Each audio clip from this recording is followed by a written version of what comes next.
L'UNIM, l'Union nationale pour les intérêts de la médecine. Association indépendante, l'UNIM défend les intérêts des professionnels de la santé depuis plus de 40 ans et leur propose les meilleures conditions d'assurance professionnelle et privée à des tarifs privilégiés négociés avec son partenaire Allianz.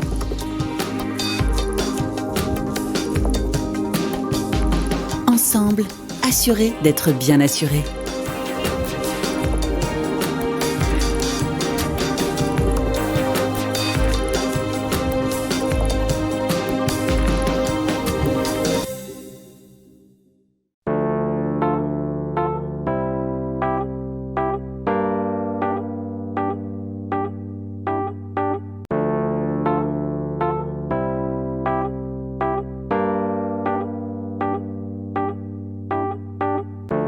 Bonsoir à tous, nous sommes ravis de vous retrouver pour ce nouveau mardi de la santé UNIM organisé par Medscore pour son partenaire l'UNIM, l'Union nationale pour les intérêts de la médecine.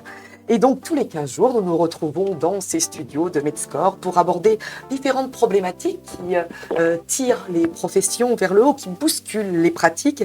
Et nous vous donnons rendez-vous donc tous les 15 jours à tous les acteurs de la filière physio sous la forme de plateaux télé de 45 minutes pour aborder les phénomènes de marché socio-économiques auxquels tous les professionnels doivent s'adapter. Alors, ces mardis de la santé se veulent des rencontres interactive, où le débat est libre entre les intervenants, y compris sur certains points de désaccord, comme nous le verrons peut-être sur ce plateau ce soir. Et nous abordons donc les nouvelles tendances, l'évolution de pratiques. Et au-delà des solutions thérapeutiques, nous sommes très focus sur les phénomènes de marché. Nous parlons donc des tendances marché, de ce qu'elles impliquent, tant en contraintes qu'en opportunités. Alors, après avoir parlé précédemment sur ce plateau de la motivation du patient, puis des enjeux de la nutrition, tant dans la préparation que dans la récupération, nous avons aujourd'hui réuni un panel d'experts pour aborder le thème de l'ingénierie de la rééducation. La question est donc posée: à quand les nouveaux ingénieurs de rééducation ? Alors, on rappelle un petit peu le contexte en quelques mots. Donc, avec le récent passage du diplôme de masseur kinésithérapeute au grade de master, qui entérine un fait inéluctable, la profession évolue vers un nouveau statut d'expert de la rééducation. Je pose mon affirmation, peut-être que nos invités ne seront pas d'accord, on en débattra dans quelques minutes. Et donc, au-delà des perspectives inhérentes au nouveau parcours de formation initiale, ce plateau sera l'occasion de débattre de l'avenir du masseur kinésithérapeute et des équipes au sein du cabinet. Alors, quelles seront les principales missions du kiné à l'avenir ? Quels seront les nouveaux métiers qui assisteront le kiné dans ses futures missions ? Quelles futures organisations dans la prise en charge du patient ? Beaucoup de questions. Et en plateau, pour en discuter, à ma gauche, bonsoir Ludovic Miraman. Vous êtes donc docteur en kinésiologie et kinésithérapeute. Donc, en gros, vous êtes un kiné avec un grade de docteur. Vous venez d'ailleurs de terminer un doctorat en biomécanique à l'Université de Laval à Québec au sein du Centre interdisciplinaire de recherche en réadaptation et intégration sociale, le CIRIS. Et donc, vous avez fait une thèse en 6 ans que vous venez de terminer là en 2022. Et vous êtes de retour en France, vous êtes en attente de poste et vous êtes naturellement très impliqué dans la promotion et la défense de ce nouveau cursus. Oui. Tout est juste ?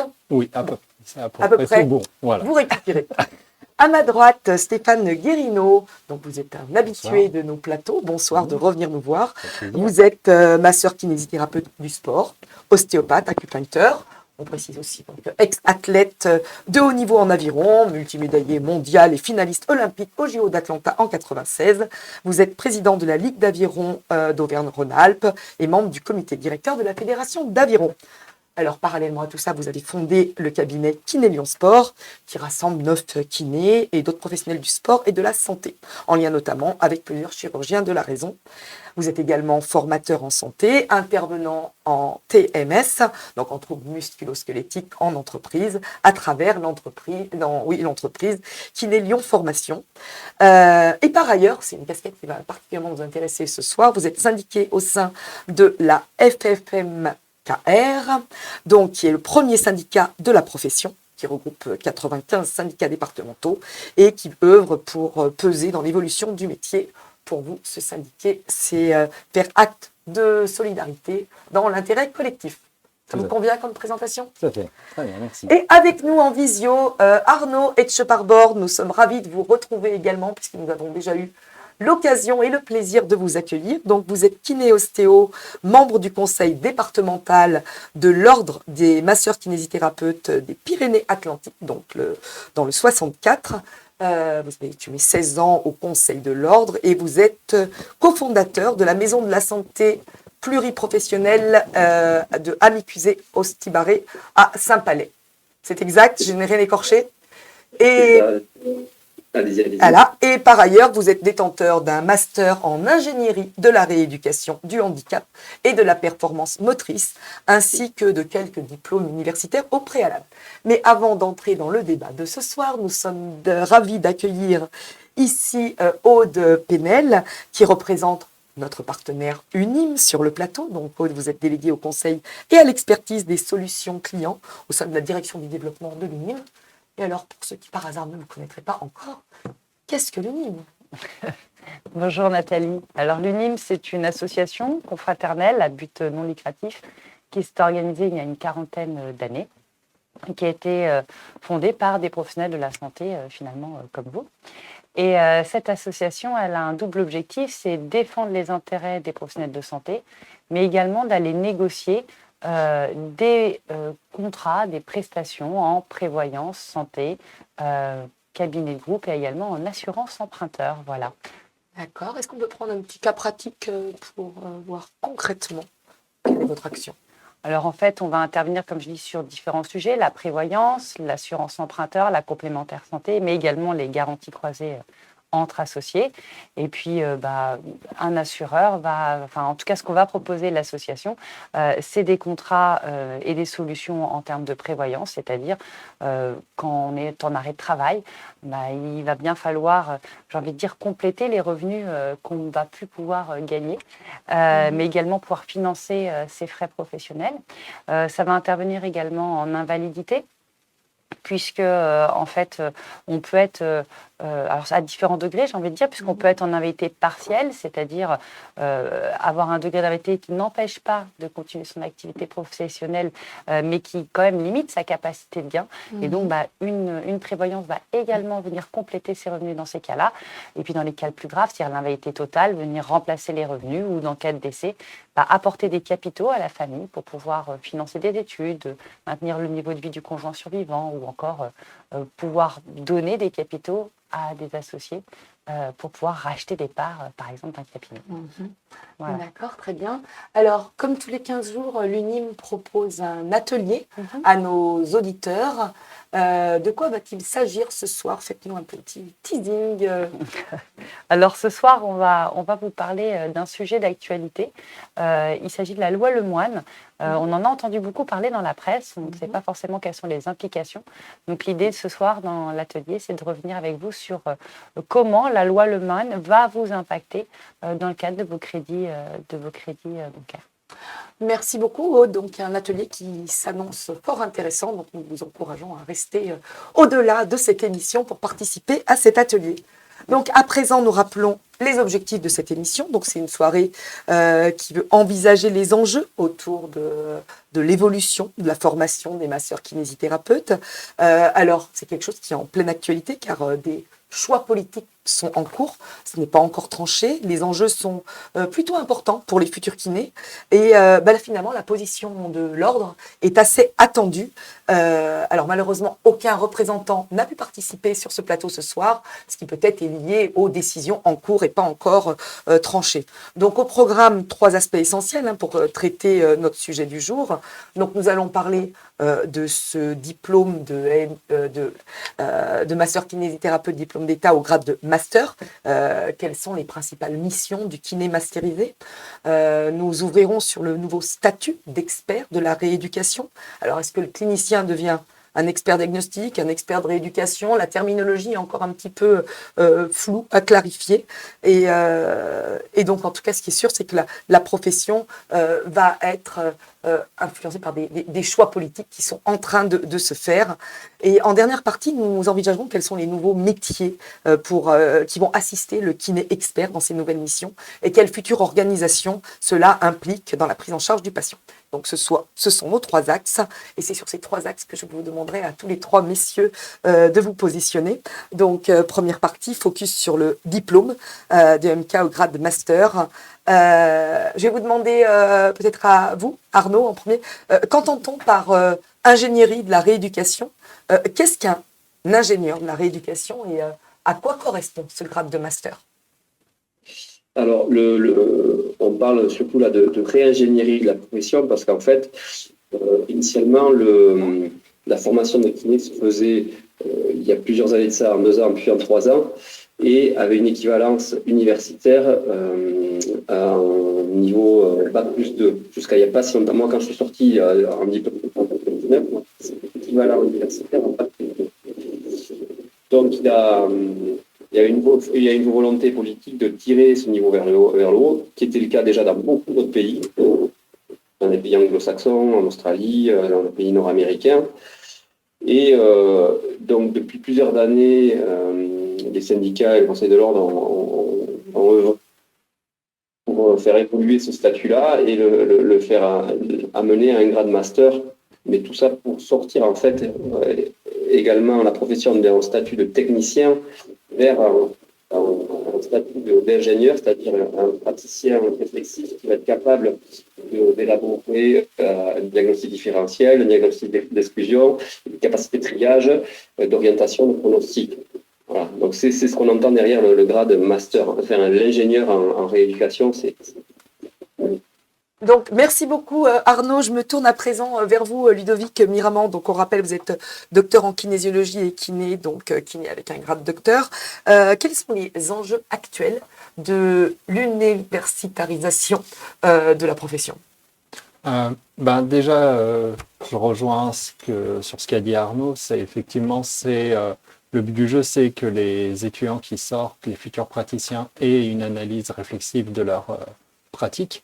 C'est le but du jeu aussi à travers ça, c'est de les former, pas forcément tous à la recherche, mais au moins de les sensibiliser et d'avoir cette capacité durant leur pratique à pouvoir aller chercher l'information qui est disponible. Je pense qu'en fait, on est dans un paradigme qui peut être différent d'autres métiers. Par exemple, si on prend justement un ingénieur informatique au sens strict, lui, il va être obligé de se mettre à jour au fur et à mesure parce que les outils avec lesquels il va travailler vont évoluer. Nous, en soi, nos outils aussi vont évoluer, mais la problématique restera la même, c'est-à-dire qu'on aura la même pathologie qui sera là. Et en fait, les connaissances évoluent en permanence. Et donc, ces connaissances, nous, on est obligé de les mettre à jour, soit par nos recherches personnelles, soit d'une autre manière, avec les formations continues, des choses comme ça. Mais en gros, le praticien doit être en mesure de faire une pratique, on va dire, réflexive, aussi bien d'un point de vue diagnostic et traitement, mais aussi remettre à jour régulièrement ses compétences. Alors, vous me disiez, quand on préparait cette émission, le terme d'ingénieur est quand même assez galvaudé. Vous me disiez aussi, le master permet d'entrer directement dans l'école doctorale. Alors, effectivement, on va dire que c'est un grade de master, mais ce n'est pas un diplôme national de master. D'accord. Qu'on précise bien la différence, justement. La différence, c'est que, en fait, pour l'instant, le kiné restera un technicien. Sa rémunération ne sera pas revalorisée par le grade master. Et aussi, pour intégrer un doctorat, l'école doctorale décidera si la personne est effectivement apte à poursuivre en doctorat. Mais ce n'est pas comme pour d'autres masters, une entrée directe. C'est-à-dire que là, il faudra évaluer les compétences de la personne. Donc, c'est un grade master d'un point de vue de la durée et de la structure qu'on cherche à lui donner. Mais pour l'instant, il n'y a pas, on va dire, le statut national comme d'autres masters de capacité à passer directement au doctorat Voilà. Et d'autre part, d'avoir une rémunération qui est changée aussi à la sortie. Alors, vous avez dit, alors, la notion de master s'accompagne d'une volonté de former les étudiants à une pratique réflexive, donc ça vous l'avez dit, et avec des techniques basées sur l'evidence-based medicine. Practice dans plutôt. notre cas. Oui, Ça, c'est en fait quelque chose qui a été, je pense, instigé depuis longtemps par les pays anglophones pour parler généralement, mais on va dire nord-américains, Canada, mais aussi l'Australie, qui en fait, je pense, ont embrayé le pas et ont une bonne vingtaine d'années d'avance sur nous. Et en fait, c'est ne pas définir une profession selon ce qu'elle fait déjà et vérifier si ça marche, mais c'est plutôt avoir une profession qui intègre les outils qui ont jusqu'alors montré une efficacité et améliorer le diagnostic, améliorer aussi le traitement. D'accord. Voilà. Stéphane Guérino, donc, désolé, parmi les trois, vous êtes finalement le plus ancien de la profession, peut-être aussi avec un regard,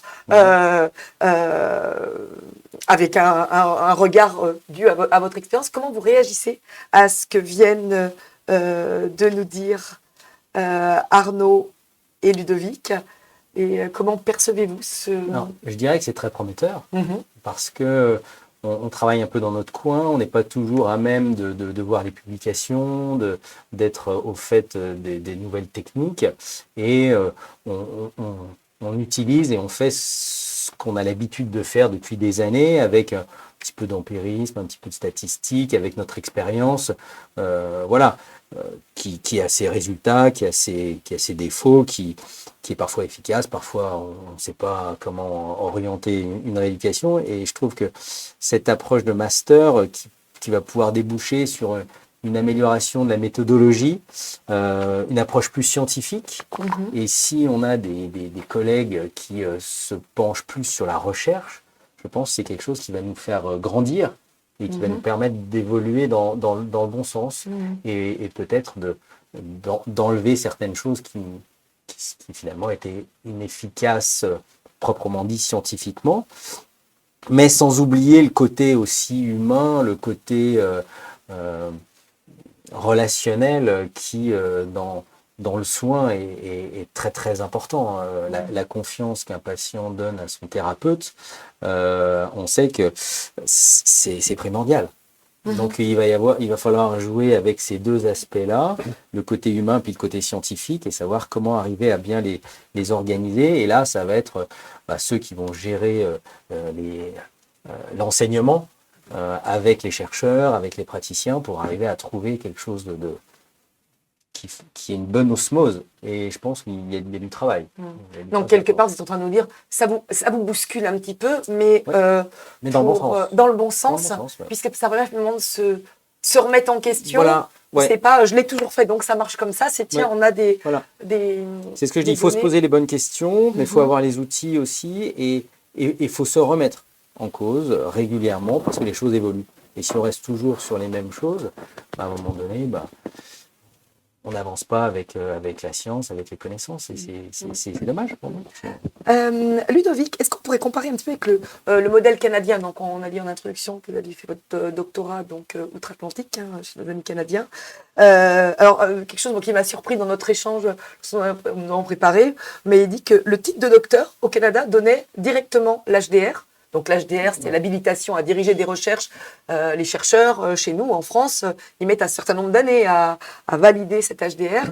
Expliquez-nous un petit peu. Alors ça, je pense que c'est, comme on disait tout à l'heure, c'est-à-dire que là, par exemple, on postule à un grade master. En fonction des pays, les niveaux d'exigence pour un master ne sont pas forcément les mêmes. Dans le cas du Québec, pour avoir vécu l'expérience, je pense que, effectivement, même en n'ayant pas fait un master en kinésithérapie, mais dans une autre filière, on arrive avec un décalage par rapport aux Québécois qui souvent, dans le cadre de la recherche, sont beaucoup plus formés que nous, ont déjà publié, ont tous cette expérience de monter des protocoles. Et en fait, je pense que c'est sans prétention, aucune prétention, et voilà. Mais je pense qu'effectivement, ils ont un cadre qui est depuis plus longtemps en recherche. Et quand les personnes sortent d'un doctorat, et les exigences du doctorat font que quand la personne sort, c'est vraiment... on considère que cette personne est apte à mener un projet de recherche. Je pense que ça, ça dépend des filières en France, mais ce n'est pas le cas dans toutes les filières au niveau des exigences. Par exemple, le nombre de publications avant de soumettre sa thèse n'est pas forcément fixé. Et c'est vrai qu'on se retrouve en France, une fois qu'on a fini sa thèse, devoir passer une qualification pour pouvoir être maître de conférence. Une fois qu'on est maître de conférence, il faut passer une qualification pour devenir professeur ou passer une qualification pour devenir à une habilitation, je ne sais plus, à diriger de la recherche. Et à chaque fois, ça fait une étape de plus. Mon hypothèse derrière tout ça, c'est qu'il y a un manque de formation, donc on rajoute des étapes, alors qu'au final, d'autres pays arrivent à montrer que c'est possible de mener une carrière universitaire sans avoir besoin de ça, si les fondements de base sont déjà présents. Alors, vous m'avez carrément dit, les Européens ne sont pas du tout compétitifs avec les Canadiens. Alors, vous maintenez, les vous le dites sur Français, ce... les Français, on n'est pas compétitifs. C'est-à-dire, par exemple, pour les bourses, c'est sûr qu'on va avoir plus de mal à obtenir une bourse si on est en compétitivité avec les Québécois. Et les bourses, de temps en temps, sont scindées. C'est-à-dire que les Européens se battent entre eux, les Français ou les Européens, et les Québécois, eux, se battent entre eux, de façon à éviter en fait, un rapport de force au final qui n'est pas équitable. D'accord. Alors, on va continuer notre petit tour du monde parce que c'est intéressant de regarder un petit peu quand même les pratiques ailleurs. Alors, pour vous, Arnaud, le modèle idéal, c'est le modèle australien. Alors, vous allez nous expliquer pourquoi, parce que c'est aussi intéressant. Alors, le modèle idéal, pas forcément. Disons que l'Australie a modifié et a revu sa copie il y a plus de 30 ans dans sa formation universitaire, avec une recherche clinique très développée. Et c'est à l'heure actuelle, avec les États-Unis, la Grande-Bretagne, le Canada, l'un des pays qui a le plus publié, qui a sorti le plus de chercheurs et qui est le plus en avance sur la validation scientifique, sur les techniques de thérapie manuelle, sur les sciences de la douleur, sur les techniques de neurologie, en neurologie. Donc, c'est un modèle dans ce sens-là parce qu'ils ont hissé le niveau universitaire et derrière le niveau de compétences. Et ils ont derrière pu avoir des concessions par leur système de soins qui est l'accès direct en cabinet, mais aussi en soins d'urgence. Après, tout n'est pas comparable parce qu'on est sur une culture différente, un système de soins complètement différent, un système universitaire qui est pas le même non plus. Donc, voilà. Mais en termes de processus cognitif, c'est vraiment le modèle enfin, les autres sont sur le même modèle aussi. Hein. À mon avis, c'est cet exemple à suivre pour faire évoluer justement les praticiens et évoluer les pratiques derrière. D'accord, merci beaucoup. Stéphane, donc on l'a dit en introduction, vous êtes donc syndiqué au sein du FFMKR.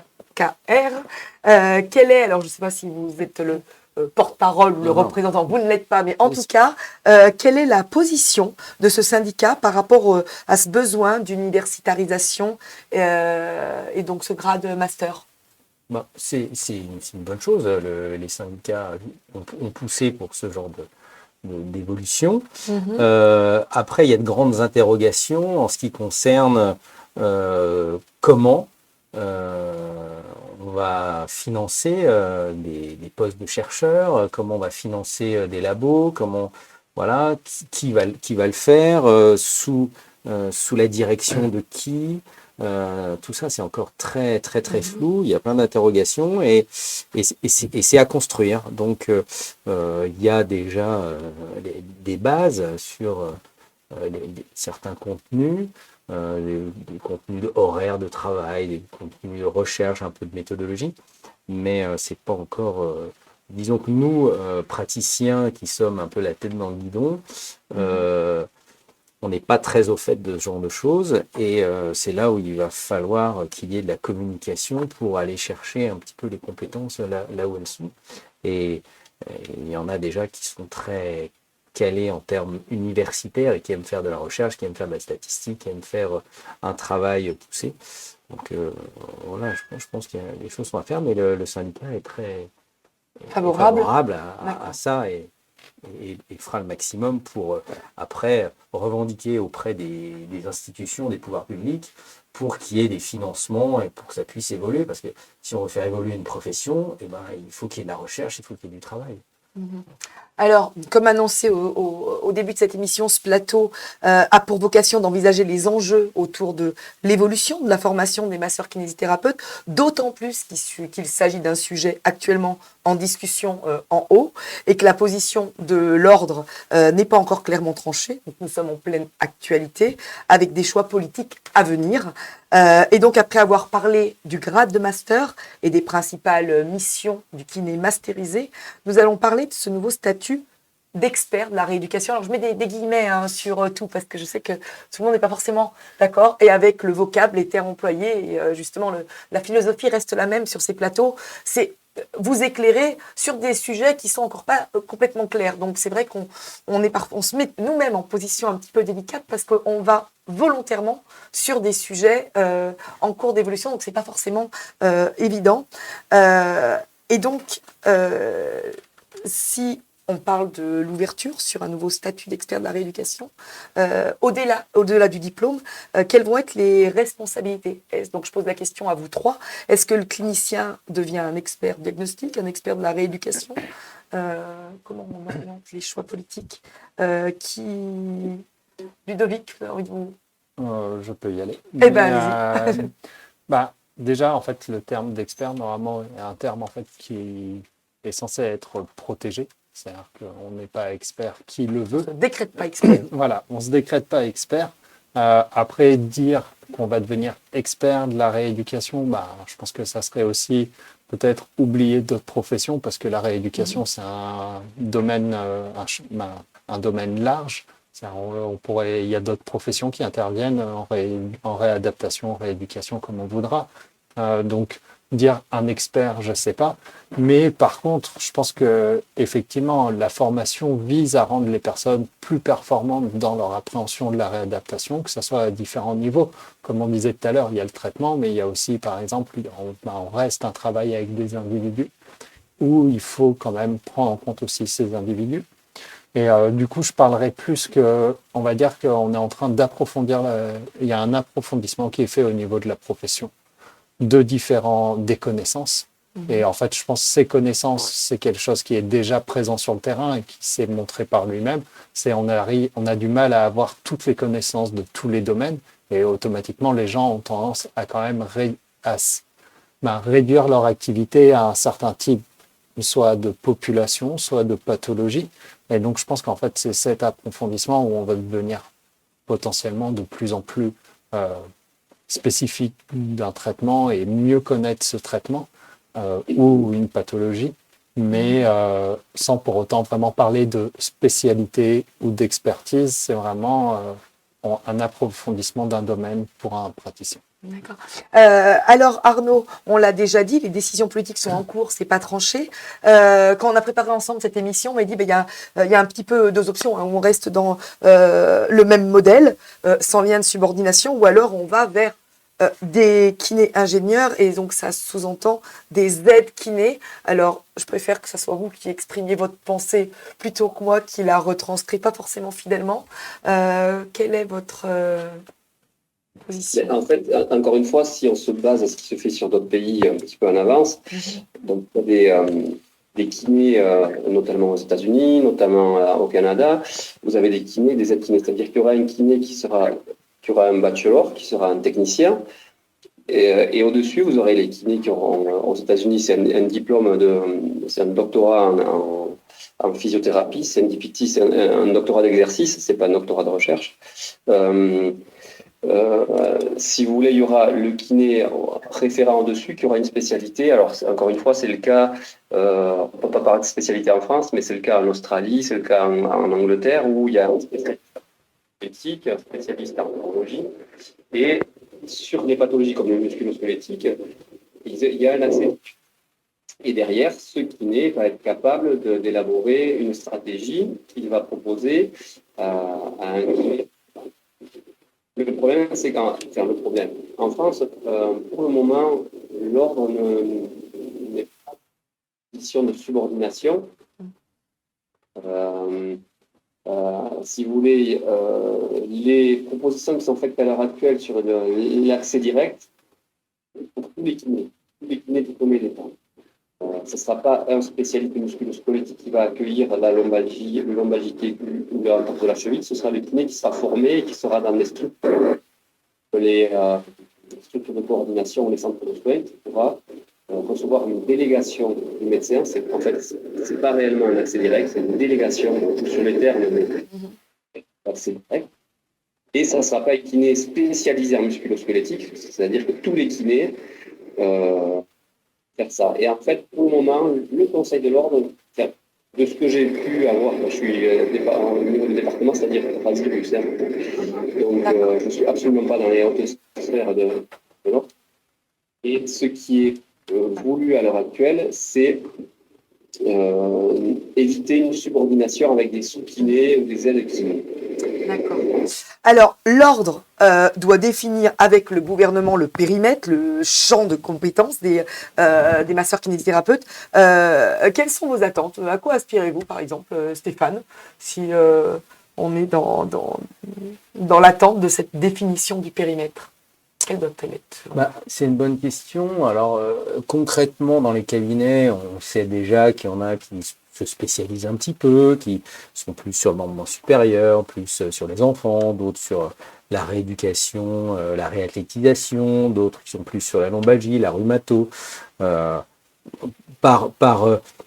soit par envie, soit par obligation, en fonction du secteur géographique où ils sont et du type de cabinet et du type de clientèle, de patientèle qu'on peut avoir. Il est vrai qu'il faut qu'il y ait une formation de base générale. Après, libre à chaque praticien de développer des techniques, des outils, etc. Encore une fois, là, il faut que ce soit validé aussi. Mais en ce qui concerne une hiérarchisation, ça c'est pas encore, je pense, dans les mentalités, mais si on crée justement ce grade de master, peut-être qu'à terme il pourra y avoir ce lien de subordination ou de coordinateur, sans forcément être au-dessus d'autres kinés, mais il peut y avoir un kiné coordinateur. D'ailleurs, c'est ce qu'il y a dans les hôpitaux ou les maisons de santé, c'est qu'il y a un cadre de santé qui est là avec une formation un petit peu managériale pour accompagner les équipes qui sont sur le terrain. Donc, je pense que ça va être une évolution douce. Après, les choses se font parfois naturellement. Et c'est l'expérience et c'est les tests qui sont faits sur le terrain qui amènent ce genre de choses. Déjà, pour les maisons de santé, ceux qui travaillent déjà dans des maisons de santé voient comment on arrive à travailler de façon pluridisciplinaire et sans forcément mettre de lien de subordination, comment on peut être complémentaire, parce que l'objectif, il est toujours de permettre aux patients de revenir à un état de santé la plus satisfaisant possible. C'est ça l'objectif de base. Donc, comment on s'organise? Il peut y avoir plusieurs façons de faire, mais c'est déjà un petit peu en test dans les maisons de santé. Ludovic, donc, vient de l'évoquer, les enjeux, il y a beaucoup d'enjeux politiques au niveau de l'ordre et des syndicats. À quoi aspirez-vous, vous, de la définition du périmètre par le gouvernement? Quel champ de compétences espérez-vous? Quelles sont vos attentes en la matière? Je pense que déjà la première étape pour arriver à bien définir ça, c'est-à-dire que pour l'instant c'est un grade master, mais de façon à pouvoir définir les champs de compétences, ce qui va être possible de mettre en place, il faudrait qu'en fait au point de vue institutionnel au niveau des écoles, l'universitarisation s'accélère avec l'ouverture de postes. Il y a les CNU, la section 91, qui est en fait pour recruter des maîtres de conférences qui sont de la réadaptation qui a été créée. Cependant, on ne sait pas encore où ces postes vont être ouverts. Est-ce que ça va être spécifiquement dans des écoles de kinésithérapie ou, par exemple, ça peut aussi concerner l'orthophonie. Donc, on n'a pas encore de vision claire là-dessus. Et ce point-là, en fait, en fonction des postes qui sont ouverts, c'est sûr qu'on va se retrouver à orienter la profession différemment. S'il y a effectivement des maîtres de conférences, donc des enseignants-chercheurs qui sont présents dans les universités, dans les écoles de kinésithérapie, oui, ça sera plus facile de mettre en place de la recherche et d'accompagner les étudiants. Ça sera plus facile aussi d'orienter la formation. Donc, je pense que c'est des choses qui vont s'ouvrir petit à petit.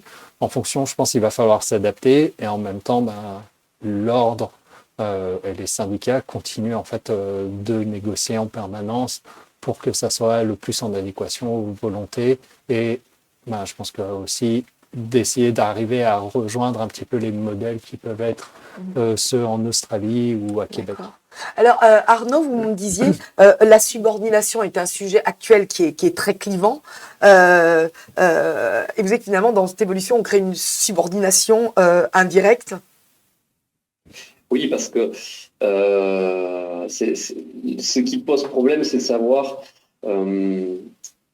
c'est ce qu'a dit tout à l'heure notre collègue, il va y avoir un kiné référent, un kiné coordinateur, mais sur quels critères il est coordinateur? Et la question derrière, c'est si ce kiné fait de la formation, de la recherche et ensuite de la coordination, est-ce qu'il a la même rémunération que le kiné qui va rester technicien? Eh bien, vous me faites une transition parfaite parce que j'en venais à la question qui fâche, la question de la rémunération, puisque vous me disiez, touche, chacun, Ludovic, le grade ne change pas le niveau de rémunération.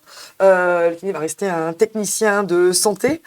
Du coup, ça questionne le modèle économique. Comment on fait? C'est bien d'être très gradé, mais du coup, on se rajoute 10 ans d'études dans les pattes, mais on n'a pas plus de reconnaissance. Comment ça doit se passer? Je pense que c'est le modèle que je connais peut-être le plus avec le modèle québécois où la rémunération à l'acte est beaucoup plus élevée qu'en France. Ça peut être de l'ordre de 80$ la séance. Donc On en est un petit peu loin. Voilà. Mais on est à combien? À 16 € de la... Je dirais... Stéphane, vous 16 € validez? la Ça, c'est la base. La base, d'accord. Ça, Non, mais je veux dire, si on est sur la base au Sécu, c'est 16 € la consultation. La base. Voilà. La base. Après, cette rémunération, cette revalorisation a aussi été... ce qui était à l'origine de cette revalorisation, c'est qu'ils ont intégré au champ de compétences des physiothérapeutes au Québec. Ils ont dit, regardez, on intègre ça, c'est basé sur l'evidence-based practice. Voilà ce que ça nous donne normalement comme effet sur les patients. Donc, normalement, on va avoir un meilleur soin, donc plus d'efficacité. Donc, je pense qu'ils ont commencé comme ça et il faut aussi voir les différences. On ne peut pas appliquer un modèle de Québec où il y a peut-être 5 écoles de formation à la France où on en a plus de 40. C'est beaucoup plus facile pour eux d'uniformiser, de se rassembler. Ils sont beaucoup plus syndiqués que nous. Donc, il y a beaucoup de choses comme ça. On ne peut pas faire un pont uniquement. Mais en tout cas, je pense que la revalorisation de la rémunération passera par là. Après, il y a aussi un point de vue, on va dire, réglementaire. C'est-à-dire, si on considère que les nouveaux kinésithérapeutes qui sortent maintenant ont vraiment un diplôme national de master et qu'on revalorise leur salaire, tous ceux qui auront été avant 2015, à voir après ce qui serait décidé, n'auraient pas cette revalorisation ou devraient passer. Sachant qu'on est 90 000 praticiens, je ne sais pas combien de personnes devraient repasser un examen ou refaire une mise à niveau. Donc ça, c'est quelque chose, c'est difficile d'anticiper, mais en gros, ça serait le but à long terme, certainement. Arnaud, juste pour reboucler rapidement sur le modèle australien, on dit en Australie, il y a un gros investissement en physio. Donc, on a développé l'expertise, beaucoup plus d'expérience dans le domaine de la traumatologie. Est-ce qu'on peut comparer rapidement par rapport à la rémunération? Si vous n'avez pas compris la question, c'est que je l'ai très mal posée, mais je pense que vous l'avez compris. Oui.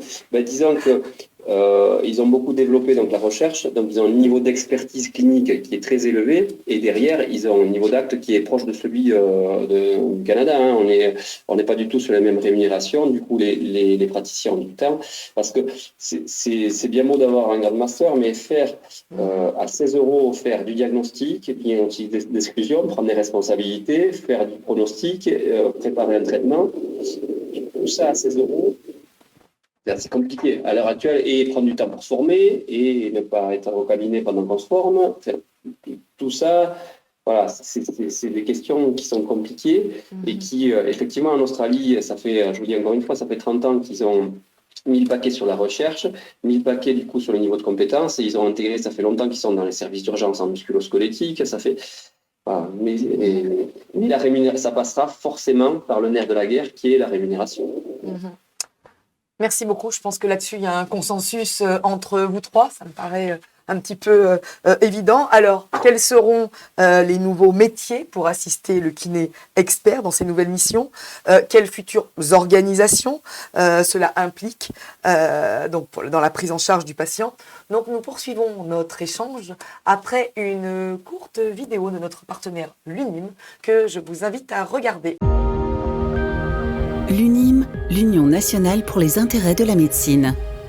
Adhérer à l'UNIM, c'est bénéficier d'une offre conçue par des professionnels de la santé, pour des professionnels de la santé, avec des garanties spécifiques et exclusivement adaptées à leurs besoins. Prévoyance, complémentaire santé, assurance de prêt ou encore protection de l'exercice en groupe.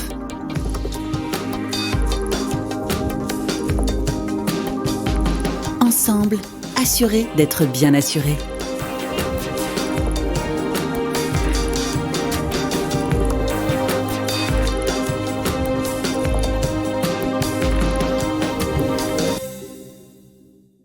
Alors, quelles seront les principales missions du kiné master? Quels seront les nouveaux métiers pour l'assister dans ces nouvelles missions? Donc, finalement, quels résultats collectifs attendent d'une nouvelle distribution des cartes et d'une bonne coordination entre tous les acteurs? Alors, la coordination entre les intervenants fait souvent défaut. Et en quoi le nouveau statut de ces kinés masterisés pourrait changer la donne? Donc, du coup, question à tous.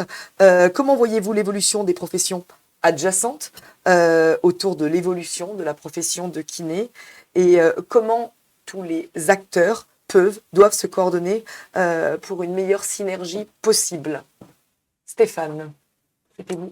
Alors nous dans les cabinets, on a déjà des personnels qui sont formés aux activités physiques adaptées, qui sortent des STAPS et qui viennent donner un gros coup de main sur la rééducation, la réathlétisation, sur la prise en charge des personnes à mobilité réduite, les hémiplégies, les choses où le travail doit être fait plus longtemps, doivent durer plus longtemps qu'une séance de kiné classique. Et puis on a les préparateurs physiques aussi qui viennent nous aider dans ce travail, qui ont une expertise, une connaissance du corps et de la performance qui est pas mal. Donc il faut arriver après à mettre en place un cadre et un protocole pour être le plus efficace possible et qui ait moins de risques. Donc voilà, on a déjà ces deux professionnels qui sont à notre disposition et qui cherchent du travail souvent. Hein. Quand on sort de STAPS avec un diplôme à pas, on ne trouve pas du job forcément aussi facilement que ça. Ils se mettent souvent en auto-entrepreneur. Et c'est le kiné, c'est la structure qui va les payer si on les prend en charge. Hein. C'est pas la Sécu. Nous, on va facturer les actes. Et puis sur l'ensemble des actes qu'on facture, on va payer quelqu'un qui va nous accompagner, qui va nous aider, mais sous notre responsabilité professionnelle.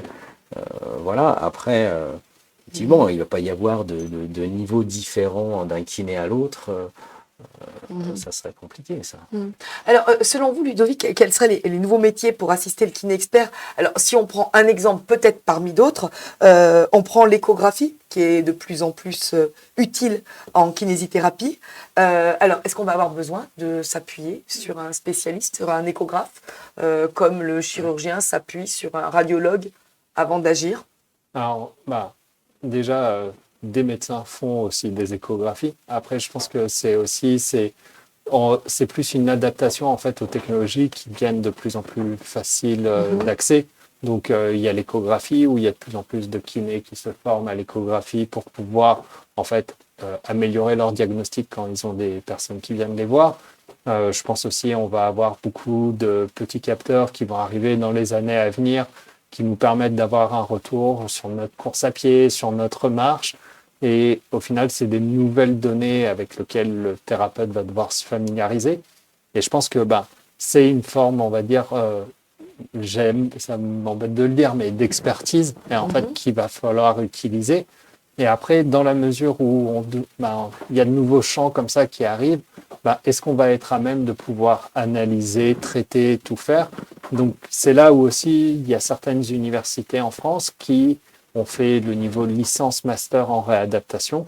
Il pourrait y avoir aussi des personnes qui sortent avec un niveau licence réadaptation, sans que je pense qu'actuellement, ce n'est pas clairement décidé où est-ce que vont intervenir ces personnes, comment et quand. Et je rejoins aussi, voilà, c'est ça, il y a les APA qui ont toujours été là et qui sont des personnes. Ben, c'est pour ça, ça serait bizarre d'avoir une relation de subordination. C'est ce qui est le cas de par le fonctionnement de la Sécu, mais c'est des personnes qui, eux, ont un niveau master national. D'accord. Donc, on a beaucoup parlé des personnes. Alors, quelles structures doivent être mises en place ou généralisées, puisqu'elles existent déjà dans certaines régions pour que ça fonctionne. Arnaud, vous êtes, vous, cofondateur d'une maison de santé pluriprofessionnelle, donc à Saint-Palais, qui est un modèle intéressant de structuration.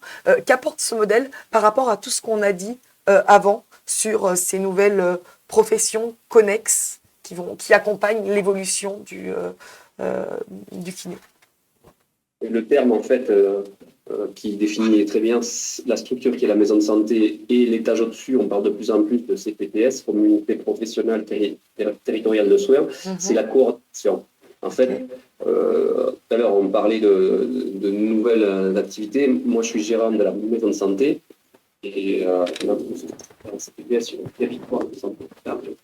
Dans la maison de santé, on est 60 professionnels. Et donc, il y a une partie qui est hors des murs, il y en a 20 dans les murs. Et donc, j'ai appris à développer la coordination.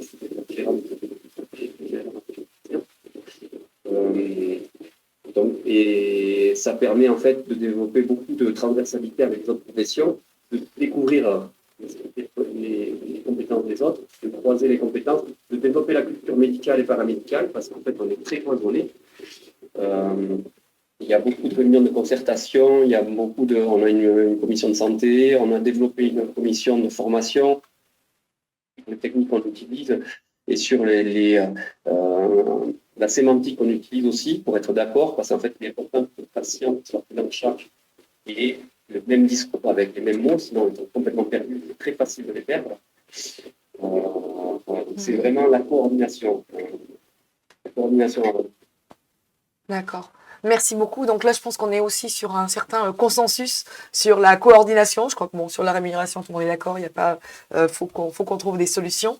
Notre émission touche bientôt à sa fin. J'aimerais que chacun nous délivre son petit mot de conclusion, son take-home message, si on peut l'exprimer ainsi.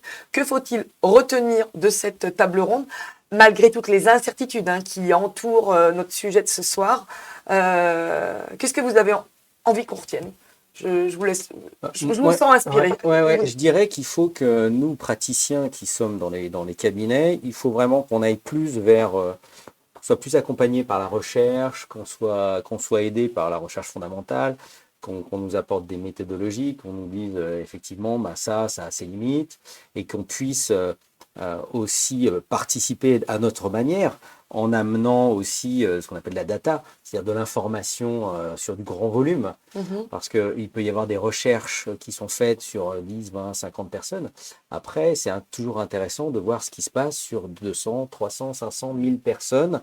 Et ça, il faut qu'il y ait, je pense, aussi plus de corrélation et récupérer de l'information dans l'ensemble des cabinets, chez l'ensemble des praticiens, pour pouvoir aussi avoir une vision globale, que quelque chose de très précis, le fer de lance de la recherche, soit aussi en corrélation avec ce qui se passe dans les cabinets. Donc, moi, je trouve que c'est un beau projet et un bel avenir.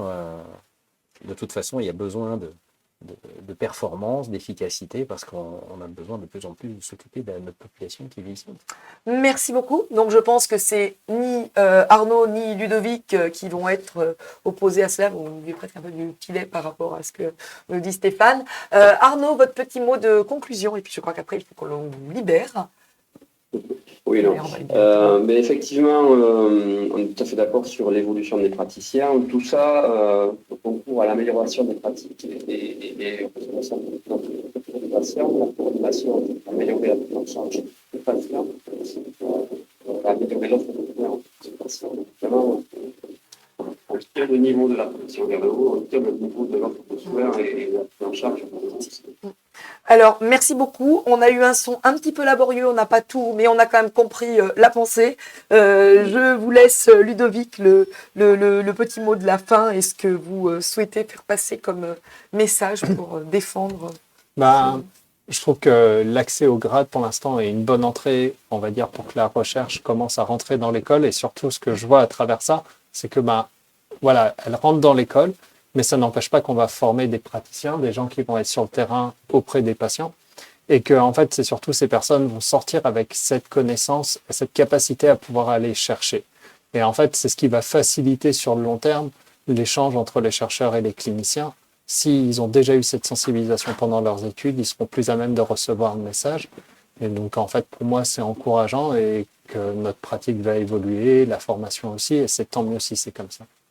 Eh bien, merci beaucoup. Il me reste à vous remercier tous les trois, nos invités de ce soir, à remercier vous qui nous regardez, qui nous suivez, à remercier notre partenaire, l'UNIM, sans lequel nous ne pourrions pas réaliser ces mardis de la santé. Et bien sûr, je n'oublie pas toutes les équipes de Ouvrez l'œil, qui nous assurent la production de ces émissions et bien sûr de Medscore. Mais la soirée n'est pas encore finie puisque à présent, il est temps de rejoindre l'atelier proposé par l'UNIM. Et donc, Aude, que retrouvons-nous ce soir ? Alors ce soir, on va parler des évolutions qu'il y a eu sur la législation concernant les prêts immobiliers. En effet, c'est une législation qui a beaucoup évolué ces dernières années et qui a permis l'ouverture du marché et donc la possibilité pour le consommateur, donc le professionnel de santé, de pouvoir faire des économies sur son assurance emprunteur. Et donc on va notamment faire un focus donc, sur ces évolutions et notamment sur la dernière loi en vigueur qui est la loi Lemoine, qui vient être un peu, j'ai envie de dire, l'aboutissement en fait d'un certain nombre de législations qui ont été prononcées par le législateur. Eh bien, merci beaucoup. Donc, nous vous souhaitons un bon atelier et nous vous donnons rendez-vous dans 15 jours. Donc, ce sera le mardi 24 octobre pour parler de réathlétisation et des tests fonctionnels. Peut-on s'en passer pour le return to sport ou return to play? On verra la différence d'ailleurs entre les deux. Donc, rendez-vous dans 15 jours et bon atelier, bonne soirée à tous. Au plaisir de vous retrouver. L'UNIM, l'Union nationale pour les intérêts de la médecine. Les adhérents de l'UNIM bénéficient également d'un bouquet de services innovants, parmi lesquels une garantie d'assistance et de services très complète, ainsi qu'une protection juridique vie privée, vie professionnelle. Ensemble, assurés d'être bien assurés.